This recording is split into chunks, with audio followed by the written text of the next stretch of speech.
Okay, hi guys. This is gonna be quick because I did not plan on making this video. Hence that, because my hair looks like crap. This is on the subject of wait and see. I'm not gonna go into a lot of politics because I feel like that is not something a war I want to fight. But it seems like for people who are on disability, or who are like legit disabled, not on disability for things that, I'm sorry, you could maybe still work with.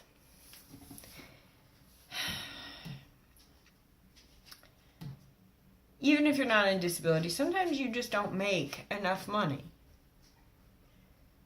that's free to pay the rent costs that sometimes are accrued. For instance, TPN, which is my nutrition that goes through my IV, every 2 weeks it's $8,000 without insurance. If you multiply that by weeks in a year, it comes to roughly $192,000 a year. That's not meds. That's not the hydration. It's not the doctor's visits. It's not the at least once a year hospitalization that runs 15 grand with, like a real crappy insurance plan. So I'm sure it might actually be more. I don't even know. So cutting things like housing assistance can be detrimental for a lot of people. People with kids, people who are disabled, people have other issues wherein they might just not be making the amount of money they need to work to pay for a regular rent. And sometimes I think it's not even making the amount, it's what you have left over when you're done paying like medical bills and shit. So I'm done talking about politics. I'm just saying that is kind of part of what drives me to the point of needing to make a video, because if I don't, I feel like no one hears my part. A good percentage of life can be chalked up to wait and see. It works okay sorry, I'm adjusting lighting because the sun seems to be moving. Now the light is in your view. Now it's still in your view. Focus on me. We're going to just go with that. So, the past 5 years of my life has been somewhere in the realm of wait and see. Or just wait and deal with things as they come. I don't think that is the worst way to live life, by any means.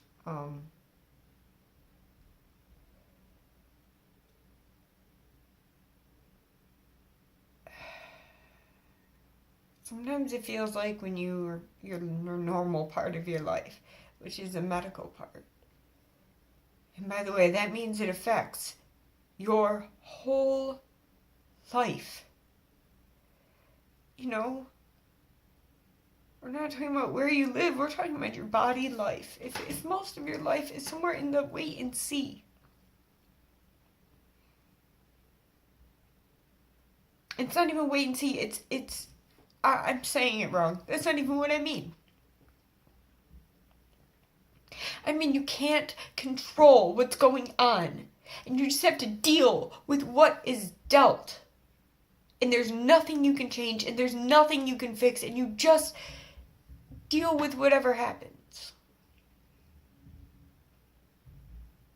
It's been building up for quite some time. And the kind of things I'm going to wipe the camera. Sorry. The kind of things that I've experienced where it's stuff that you can't control has always been my health. And that therefore makes it a very centralized and personal thing, even if it's personal to one's inclusive family, because they are the only people other than you who is dealing with it.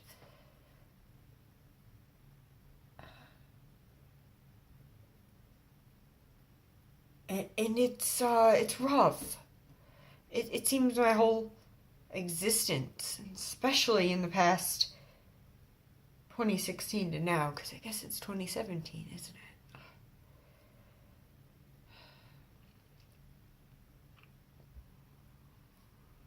How do I say this?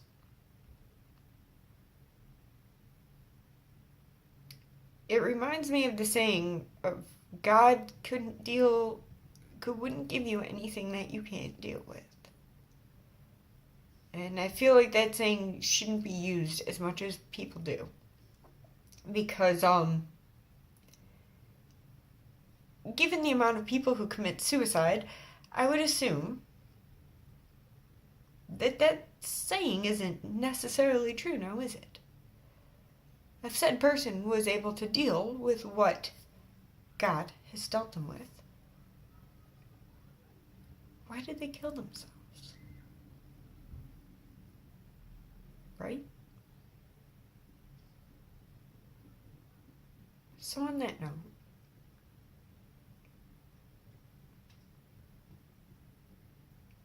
the stuff that I've dealt with seems to have been stuff I can't control.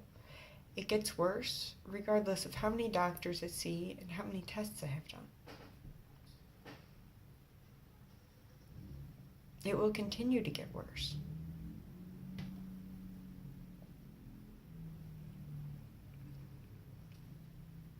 There's no cure. There's no real adequate treatment. It's dealing with the symptoms. Constantly.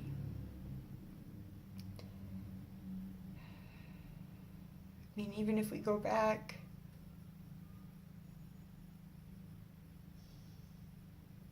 almost around this time last year, dealing with the symptoms. I had slowed gastric emptying, slow small intestines. I was on TPA even this time last year, because it's been almost 4 years. But I started having other issues. So it's March. So, like, I had my line replaced in the very beginning of May. And I noticed what I thought was a mass on my stomach. And because our medical system is so slow, it took a very long time to just ascertain the fact that it wasn't cancer. But still, before we even figured out what that was, I was having shortness of breath. So I waited the 2 months and prepared to deal with possibly needing surgery for whatever was in my abdomen and whatever's wrong with my lungs, maybe even needing oxygen. I don't know. Right? I didn't know. So I went to the lung doctor, and then after 3 months of back and forth to getting many tests, I saw him, and there's nothing wrong with your lungs that I can see. You should go see this cardiologist. Called to make an appointment for that. It's a couple months. Wait. See the first guy. He can't really do anything. More tests. Months go by again. By that time, I'd seen a gynecologist and had CTs on my abdomen. And they came to just tell me, we think you're constipated. Right. So, as I wait for my GI doctor to make some kind of decision, Still nothing. I see the heart doctor. They say they think I might have something, but they don't know. He really doesn't. He needs to consult somebody for dysautonomia. This was still last year before Thanksgiving. Sound familiar to my life now as I repeat it, which makes me very sad. I have to do this thing where I swallow markers and get x-rays. Still don't hear back from the doctor. When I finally do, when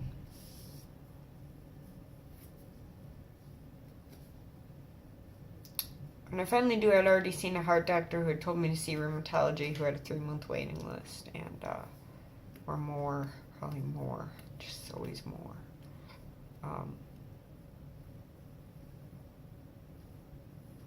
And so anyhow, her appointment was right before Thanksgiving. That's how I remember this. I was told I had colonic inertia, which sounds exactly the opposite of what it is. What it turns out is my colon is now slowing down too. And the only med for that is one that's oral, which means it's never really going to work because I don't absorb anything orally. It's just great, huh? Trust me, this will all culminate to a point at some point, okay? Before I see the rheumatologist, I saw the GI doctor, and she, told me what I've been being told. There's nothing they can do other than this med, which isn't going to help. So you're going to be in, and it's not just that there was a lump in my stomach, it's that it's incredibly painful. Short of childbirth, very few things feel like they're going to rip a knife-ripping feeling through your stomach, or where you can't sleep or really function right? So,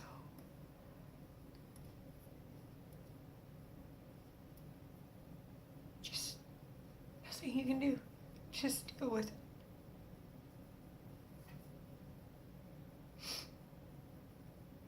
And,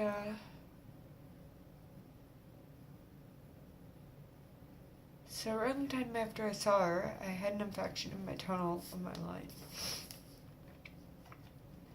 And I got it replaced. They put one, all the way over here, which on a guy, other than the sweat factor, might be fine, but it hurt constantly. And it's another just deal with it,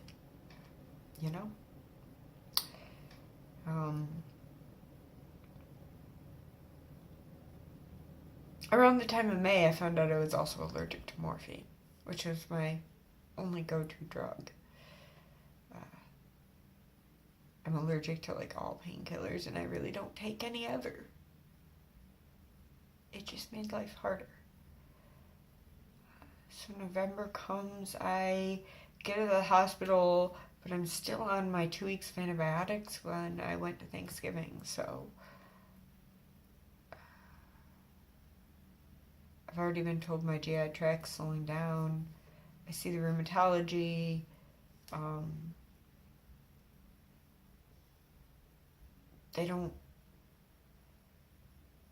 They send me to neurology.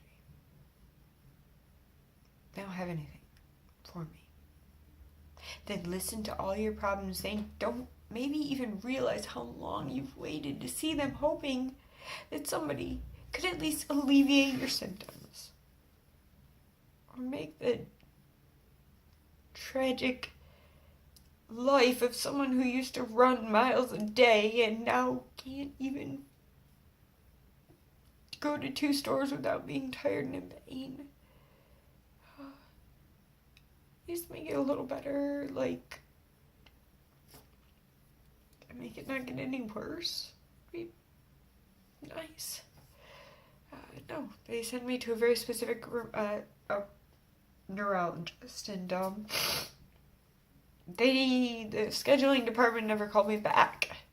So after 2 weeks, I called them again, and played a lot of phone tag. And by the time they got around to it, the guy wasn't going to be in the office till the 2nd or 3rd of February or whatever. So that was the first time I saw that neurologist. And I want to say things looked up, but they didn't.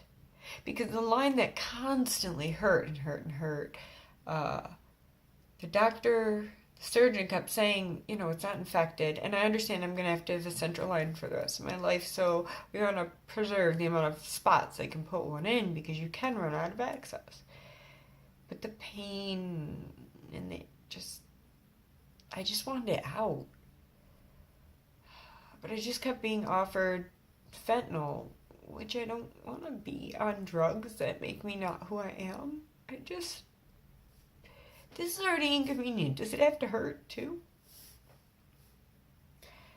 So in the first week of January, I went to the ER and I basically just said, look, it hurts all the time. It hurts when I run it. And I spent a week in the hospital being just, my main surgeon wasn't in till the last day when he changed it out. They monitored it for infection. They just kept basically telling me maybe we should do a port or something. And I don't want one because the infection risk is higher and sticking myself with the needle when they think, in the surgeon's mind, in a doctor's mind who doesn't deal with this, they don't know about insurance. Their ideal situation would be accessing it every day, and which is poking the needle through. It's like a thing under your skin, and you pull it out, and then it would be, just a lump under my skin, but I'd be able to, not have access to my bloodstream 24/7. They think that you should be able to do that every day. However, insurance only pays for a needle a week, if you're lucky. Which would be the same as this, but almost worse. So, they finally changed it out and went home, and I spent a month on fentanyl. Because as that was happening, I'm watching the chance that the insurance might be able to drop me for pre-existing conditions.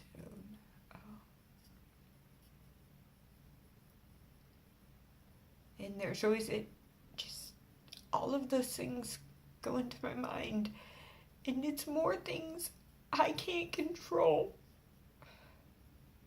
that I have to wait and just deal with for more or less the symptoms or how things are screwing you over.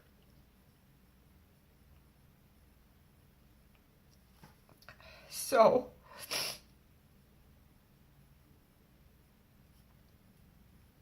let's move on to just even this year. I see the neurologist in February.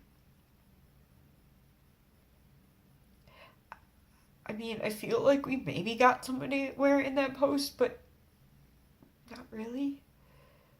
Because, we talked. Sorry, I'm reaching for tissues. I'm going to tell you what I'm doing because I don't fucking want to edit this video. People need to know how real lives are affected by things. And how being sick really is. So,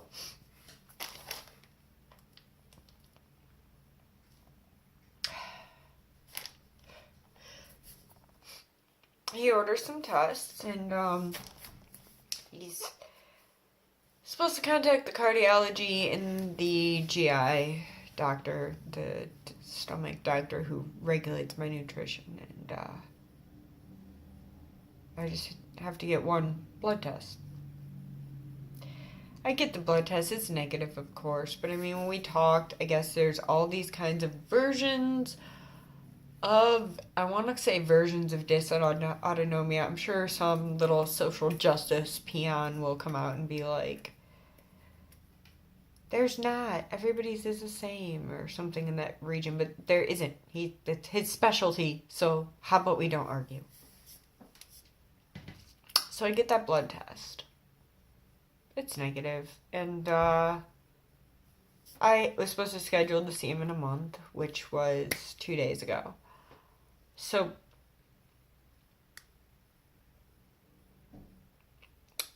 about 2.5 weeks ago, I'm getting frustrated by nobody. I think maybe February to March. Okay, so it was slightly over a month later that I saw him, like a month and a week. So I want to say a week and a half after seeing him, I started to not feel good.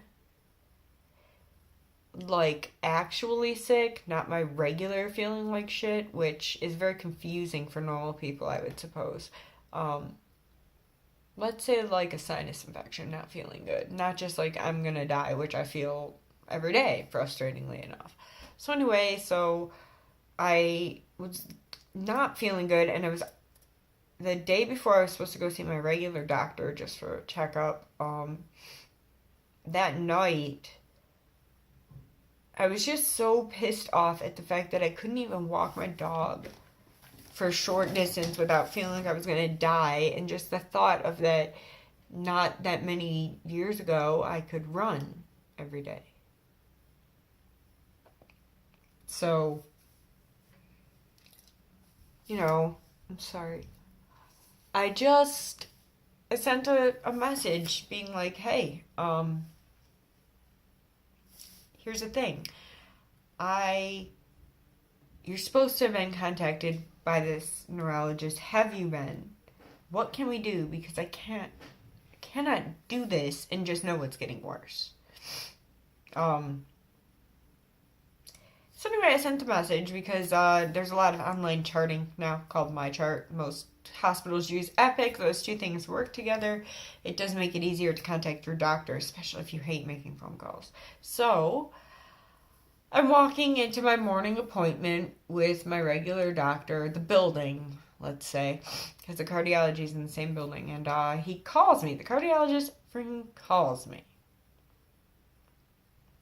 And he looked at the email and he talked to the neurology, and these are all good things. I mean, and they ordered, I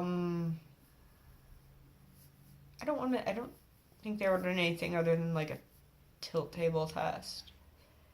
And they scheduled it for me, which is great, except for like people forget that like if you have a child or even better, a job, sometimes it's hard to like just be like, hey, somebody needs to watch this kid, or I need to just take this day off out of nowhere. I don't work, but it's very similar in nature, right?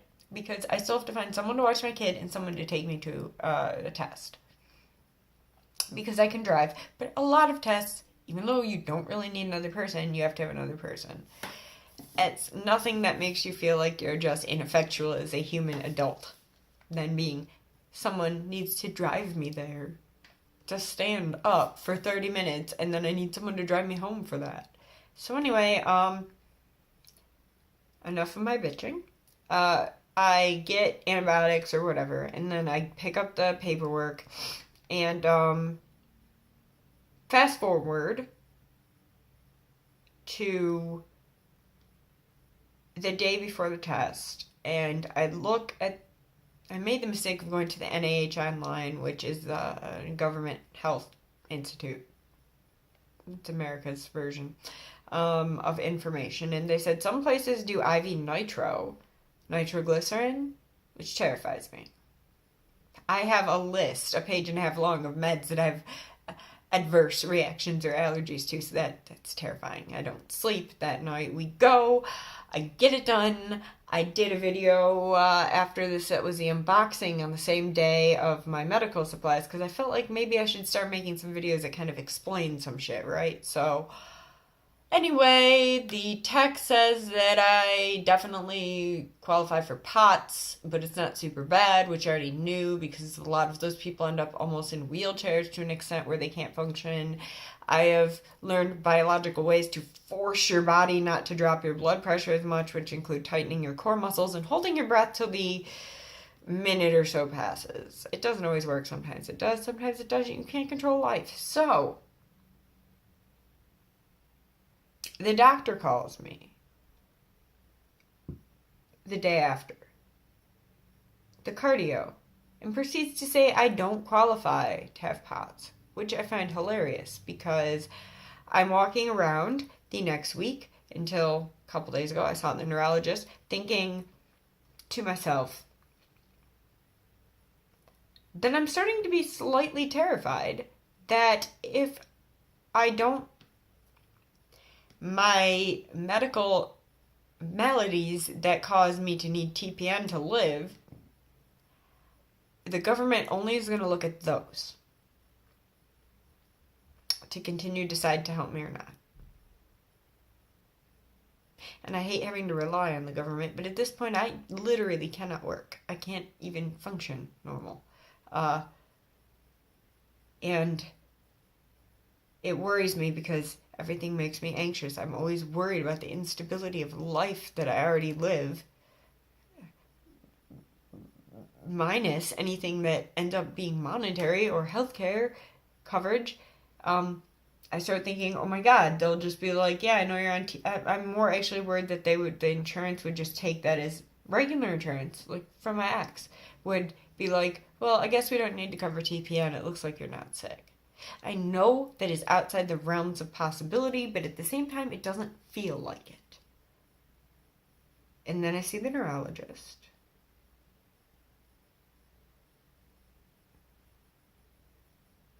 And the tests, man. I'm glad he wants to help me.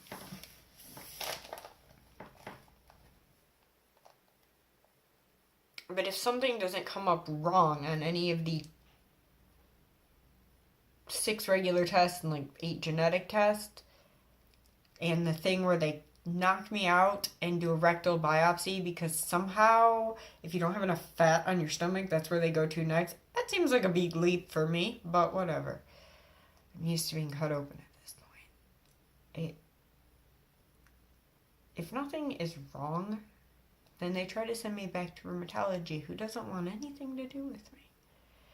I basically told them, look, if nothing's wrong, then just leave me alone. I don't want any more tests. I'll just deal with the GI doctor and keeping me alive, and we'll be done. He doesn't want to do that. Fortunately, this doctor seems enough on the level of maybe we could try something instead of just telling you to deal with it. Because it's not fair. At the same time, I'm learning more and more about things that are inadequacies in my life that I guess I've just gotten used to. That I have some kind of neuropathy things going on with my legs and hands and feet and, appendages related. I didn't know I had because I just gotten used to it being my life. So it kind of makes me feel bad. I just got 10 tubes of blood drawn from my arm today. See, it's still red. Sort of. They didn't want to use my line because everybody's afraid of it. Your job is to draw blood. I would imagine that's the least scary way to do it. But anyway,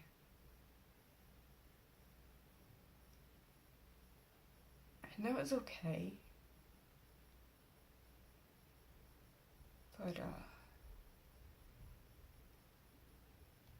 I'm dealing with other issues, like somehow just paying my regular bills. I end up with $200 just stretch for the rest of the month to pay for any food, gas, stuff my kid might need, like diapers. Fortunately, his dad will pay for those if I don't have it, and there's no arguments at all, which I'm blessed in that level, that if he really needs something, he'll come through. But somehow that's going on, and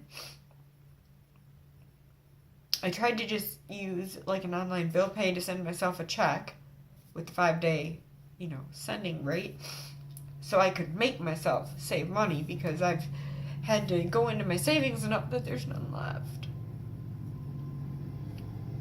But I'm down to 37 cents and I need gas tomorrow.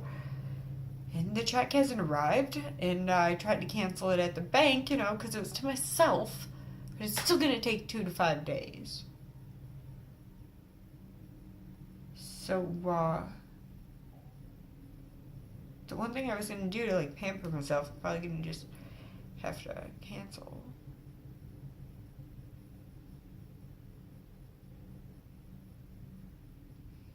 And then I look at my computer screen and see that housing assistance may be cut. If you want to know how things like that affect people, sometimes they just affect people like me who, if I wasn't sick, I could work around it. It would piss me off, but... Or if I didn't have a kid, I guess. I would find some way, regardless of how awful it was, to make it work.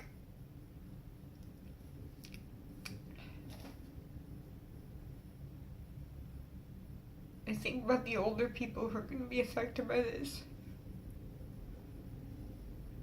Because health-wise, I'm in their boat. And it seems kind of shitty, doesn't it? I'm not even crying over that. I'm just reaching a point. I've just reached a point where I feel like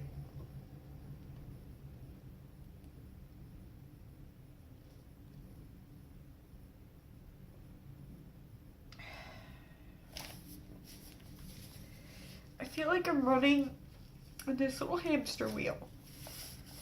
And that more body parts will hurt, and I will feel sicker. But I'll be running for that carrot dangling on a stick of someone to help me and just help me feel a little bit better. But I'll never get there. I'll just keep running until I'm too sick to run. And I'm flopping around inside the wheel. And some days it really feels that way. And I'm gonna try and talk it out here now because I have nowhere I can talk to. People like to say that most of it's my fault because in a reality sense, yeah, I chose to have a kid, yeah, I chose to get married and like stuff like that, but I mean, not everything in life is your fault, right? So I just figured I'd post this because I know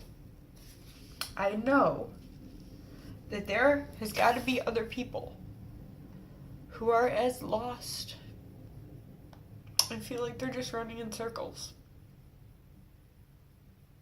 And I know I don't look good. I know my glands are swollen on the side of my face and I don't know why and no one will help me, so I just take copious amounts of dissolvable antihistamines because no one